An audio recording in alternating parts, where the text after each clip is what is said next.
Camera. Ready. And action. You know, when you look at Albuquerque in these shows, it seems like it's just the same sun-scorched stage. Sand, sky, endless roads. We're used to thinking that Breaking Bad and Better Call Saul are parts of a whole, father and son, prequel and sequel. But here's the thing. If you look closer, if you really listen to what the characters are saying, you realize that these are two absolutely different universes. Even physics works differently there. In Walter White's world, chaos reigns. It is a world of radical freedom where a person can bend reality to their will. But Jimmy McGill's world is a completely different story. Here, cruel laws of gravity apply.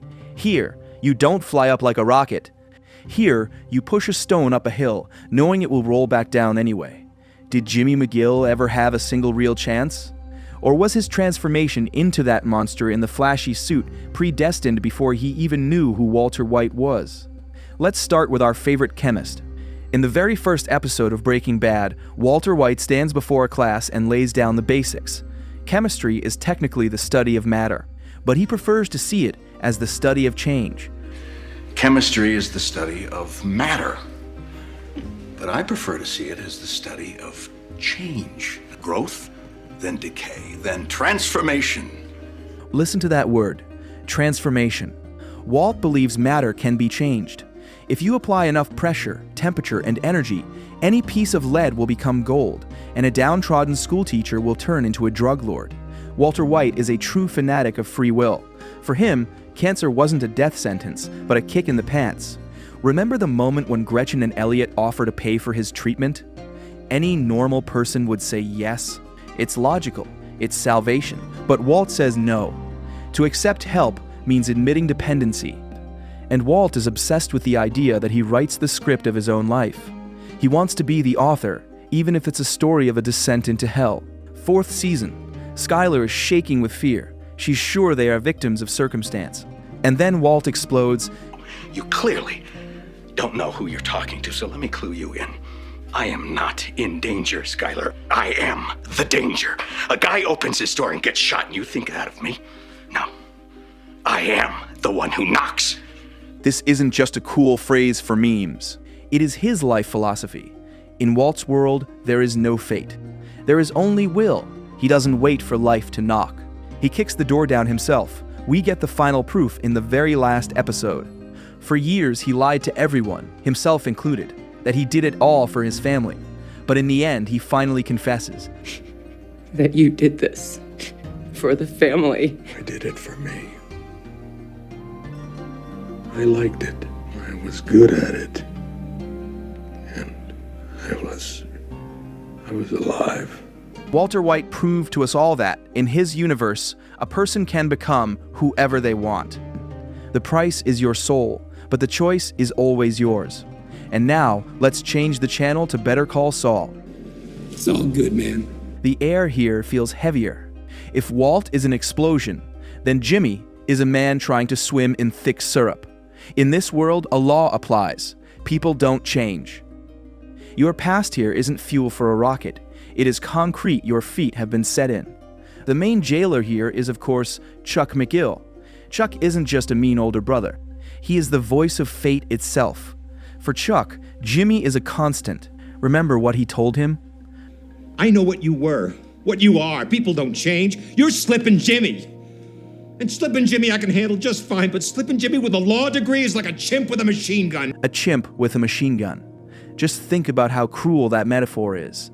A chimp doesn't have free will. An animal acts on instinct. Chuck denies his own brother the right to be called a rational human being. He sees him only as a set of dangerous reflexes. And the scariest part is that Chuck, with his certainty, literally creates this reality. It is a self-fulfilling prophecy. He blocks Jimmy's career at HHM. He hides the truth about their mother's last words. Chuck simply doesn't give Jimmy a single chance to become someone else. Look at the flashback where they sing "The Winner Takes It All" in karaoke. At first, they sing together, and Jimmy is happy. But look at Chuck closely. He snatches the microphone. He starts soloing. Even in a moment of fun, Chuck is compelled to dominate. He is the winner who takes it all. And Jimmy is destined to always stand in the shadow and just sing along. For Chuck, the law is a religion. And for Jimmy, the law is just a tool, like a screwdriver or a crowbar to pick a lock. The conflict between them is a war of two worldviews, order versus chaos. And Jimmy's tragedy is that the system Chuck worships completely rejects him. The University of American Samoa is just a joke to them. The world of elite justice tells Jimmy plainly, "You are not one of us and you never will be." But wait, Jimmy had a chance. Remember the job at Davis in Maine? Jimmy gets everything one could dream of. The salary, the prestige, that Cocobolo desk. Walter White, in his place, would have taken over the firm in a month. But Jimmy can't. He physically cannot be there. There's a genius montage scene set to the song Scorpio. Jimmy sees an inflatable tube man by the road, that ridiculous piece of plastic twitching in the wind. Jimmy looks at it and realizes, hell, that's me. I can't stand still. I am built for chaos, not for boring meetings. His work in the office turns into torture. He tries to fit in, but he is a square peg they are trying to hammer into a round hole. And how does he decide to leave? He doesn't quit like a boring adult. He puts on a circus. He wears those insane suits that make your eyes hurt. Orange shirts, pink ties. It is a visual rebellion. He forces Cliff Maine to fire him. Was this a free choice?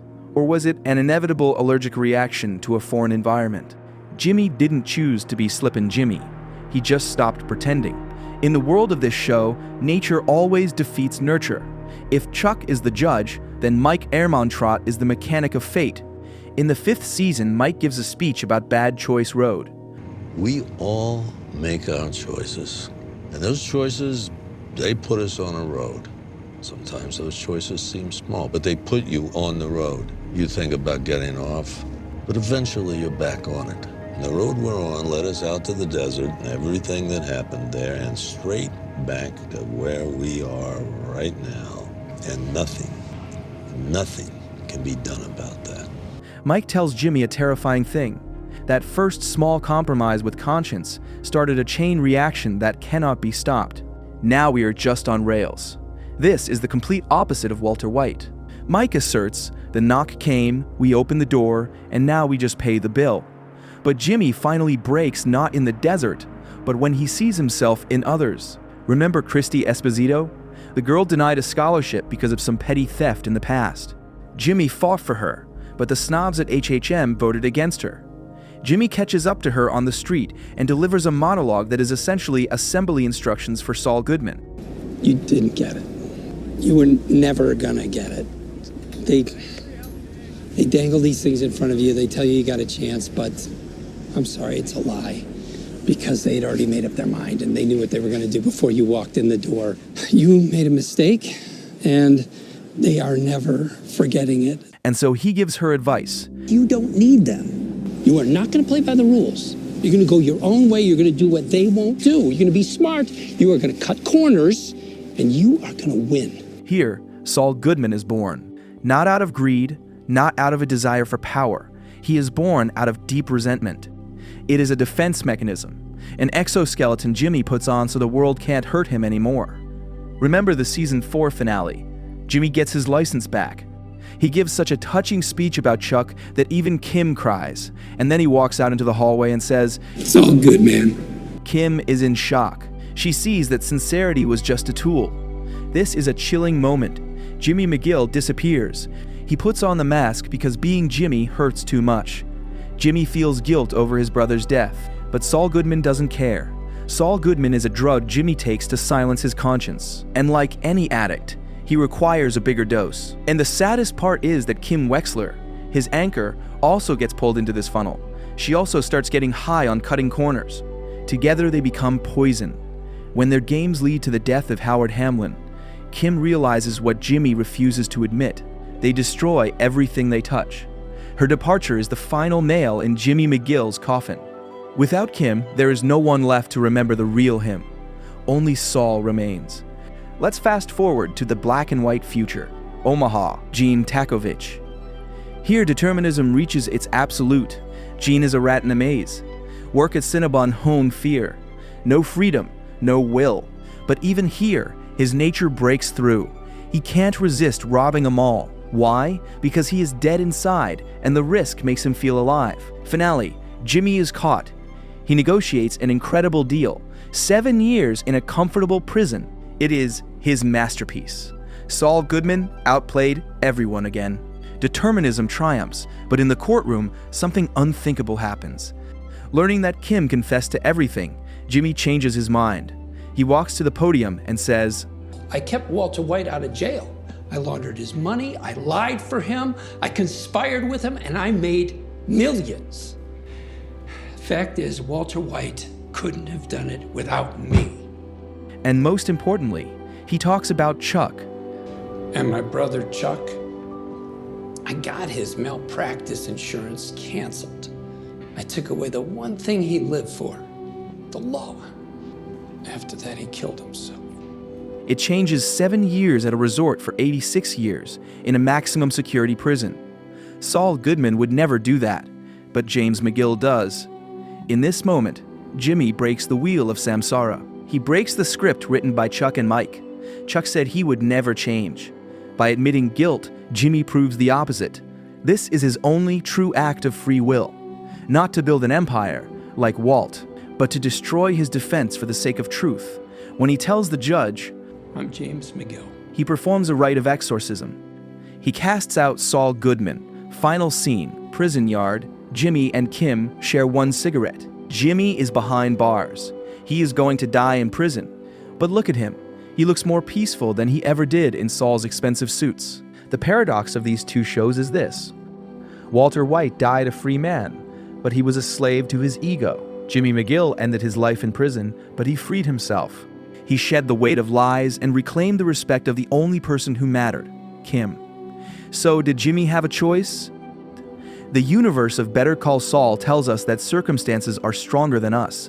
The probability of becoming who others think you are is 99%. But that 1% remains, a tiny chink in the armor of determinism. Jimmy found that gap only when he lost absolutely everything. Breaking Bad is a show about how chemistry changes matter. Better Call Saul is a show about how hard it is to change human nature. But in the end, both shows tell us one thing. We are our choices. And even if the whole world thinks you're a chimp with a machine gun, you always have a chance to put the weapon on the ground. Even if it means serving 86 years,